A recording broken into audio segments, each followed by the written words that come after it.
Etelä-Ossetian tasavallan itsenäisyyden tunnustaminen oli tärkeä askel kohti valtiomme muodostumista ja kehitystä. Päivä toisensa jälkeen, vuosi toisensa jälkeen rakennamme valtiota, luomme taloutta, vahvistamme ja kehitämme valtion ja kansalaisyhteiskunnan instituutioita. Tänään Etelä-Ossetia on avoin uusille ideoille ja rohkeille päätöksille. Tiedämme ja muistamme kaikki merkittävät näkökohdat vapauden ja itsenäisyyden polun historiallisista todisteista. Olemme kansa, joka on säilyttänyt suuren kulttuurin omaperäisyyden ja korvaamattomat henkiset perinteet.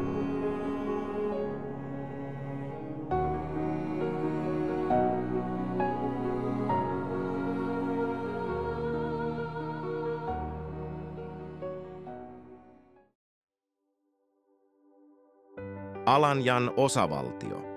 Kaukasian pääharjanteella mahtava selkä näyttää suojelevan näitä alueita petollisilta pohjoistuulilta.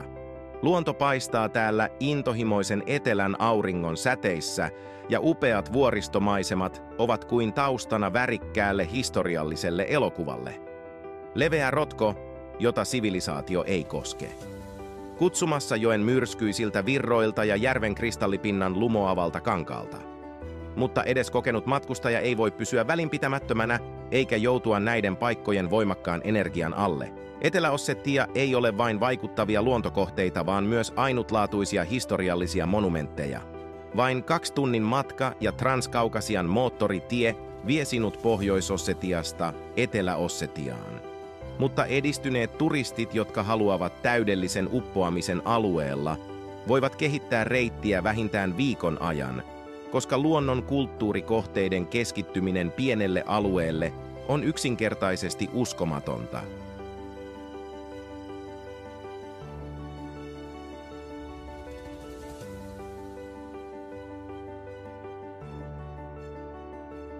Etelä-Ossetian korkeimmalla vuoristoalueella on salaperäinen Ertsojärvi. Se on ikään kuin se olisi kaadettu maalauksellisen rotkon kuppiin, mutta mystisen mysteerin sumu leijuu järven yllä levittäytyneenä tuoksuvien luonnonkukkien ja vuoristomaisemien joukkoon vuosisatojen ajan. Ertso, Ghost Lake.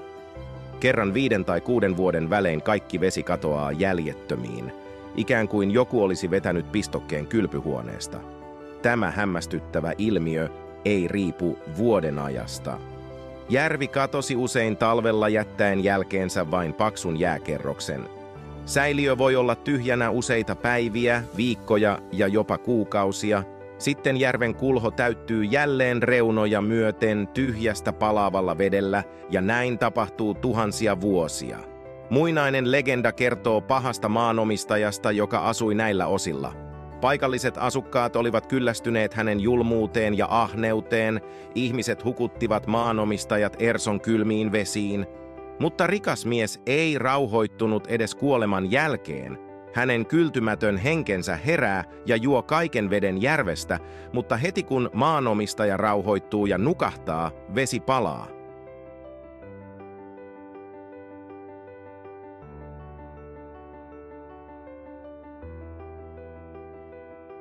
Viehättävä Kudarin rotko on kuuluisa paitsi salaperäisestä Ertsojärvestä, myös toisesta yhtä salaperäisestä paikasta. Kuuluisa Morek-risti pidetään yhtenä Etelä-Ossetian alueen mystisimmistä esineistä. Asennettu keskelle vehreää laaksoa, jota ympäröivät vuoren huiput lähellä Kobitin kylää, se on pitkään herättänyt paikallisten asukkaiden, tutkijoiden ja turistien, mutta myös mustien kaivajien huomion. On legenda, että lähellä Morekin ristiä keskiajalla oli luostari. Toisen vihamielisten heimojen hyökkäyksen aikana luostari tuhoutui. Hallitsijat onnistuivat kuitenkin hautaamaan kirkon kullan ristin alle. Tämän legendan innoittamana aarteen metsästäjät kaivoivat ristiä esiin, mutta sen jälkeen risti kallistui sivuun. Morek-risti, kuten tuhansia vuosia sitten, tervehtii vuoren auringon nousua ja näkee hämmästyttävät paikalliset auringonlaskut, siunaten ja suojellen harvinaisia matkailijoita.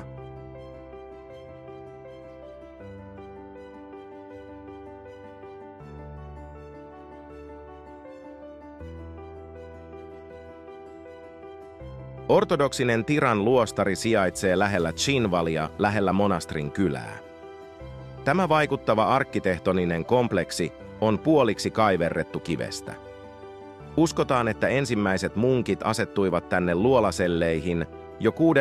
vuosisadalla muodostaen siten eräänlaisen luolatemppelin, mistä johtuu nimi ammuntahalli, käännettynä kallio. Vuodesta 2010 lähtien se ei ole enää toimiva luostari. Luostari rakennettiin epätavalliseen paikkaan jyrkän vuoren rinteen pienelle paljastumalle. Muinaisen luostarin pohjoinen julkisivu on melkein vuoren vieressä ja eteläpuolella kivimuuraus laskee. He sanovat, että luostarin ympärillä oli aikoinaan torneilla varustettu muuri, jotka eivät ole säilyneet tähän päivään asti. Koko kompleksi koostuu temppelistä, sellistä ja kauniista kellotornista. Luostarin rakennusten seinät on koristeltu runsailla kivikaiverruksilla. Temppelin sisäpuoli on maalattu kauniilla freskoilla, joilla ei ole analogeja Etelä-Ossetiassa. Ne luotiin 1800-luvulla, mutta ne ovat yllättävän hyvin säilyneet tähän päivään asti. Jumalan äidin kasvot Jeesus-vauvalla sylissään, arkkeenkelit Mikael ja Gabriel näyttävät katsovan läpi vuosisatojen temppelin muinaisista holveista.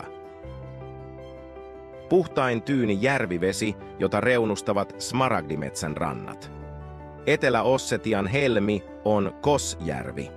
Järvi sijaitsee 5 kilometrin päässä Kvaisan kylästä 2085 metrin korkeudessa.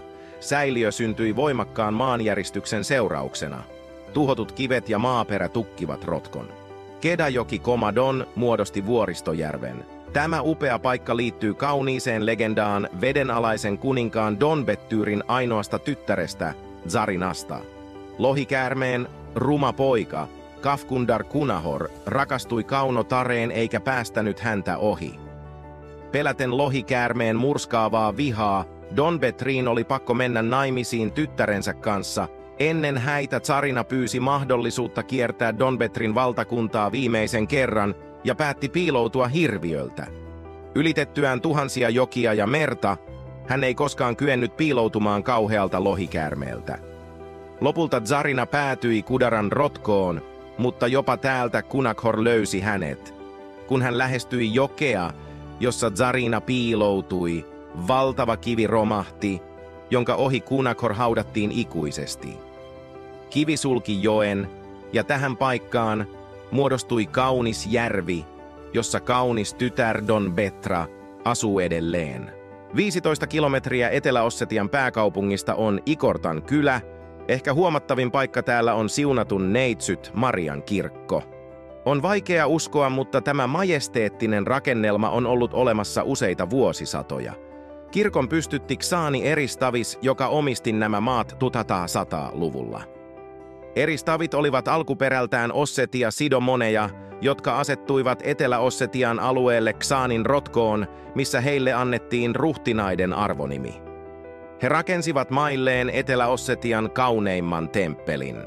Legendan mukaan Eristavit muuttivat sen valloittamattomaksi linnaksi, ja sen ympärille pystytettiin linnoituksen muuri suorakaiteen muotoisine torneineen, mutta vain temppeli on säilynyt tähän päivään asti. Ikordin kirkkoa pidetään yhtenä varhaisimmista kupolikirkoista, ja se on peräisin 1900-luvulta. Sisäholvit hämmästyttävät ilmeikkäillä maalauksillaan. Myöhään keskiajalla Ikortaan perustettiin luostari, joka toimi 1800-luvun alkuun saakka, mutta tähän päivään asti tämä paikka on säilyttänyt poikkeuksellisen henkisyyden ilmapiirinsä. Etelä-Ossetia näyttää monille tutkimattomalta kaukaiselta maalta. Itse asiassa tasavallalla on pienestä koostaan huolimatta voimakas matkailupotentiaali, ylängöt, kristallijäätiköiden harmaat päät, havumetsät, kirkkaat alppiniityt ja yli 1000 ainutlaatuista Ossetian kansan historian muistomerkit, jotka on verhottu salaisuuksiin ja legendoihin. Alanjan osavaltio on avoin matkailulle ja odottaa matkailijoitaan.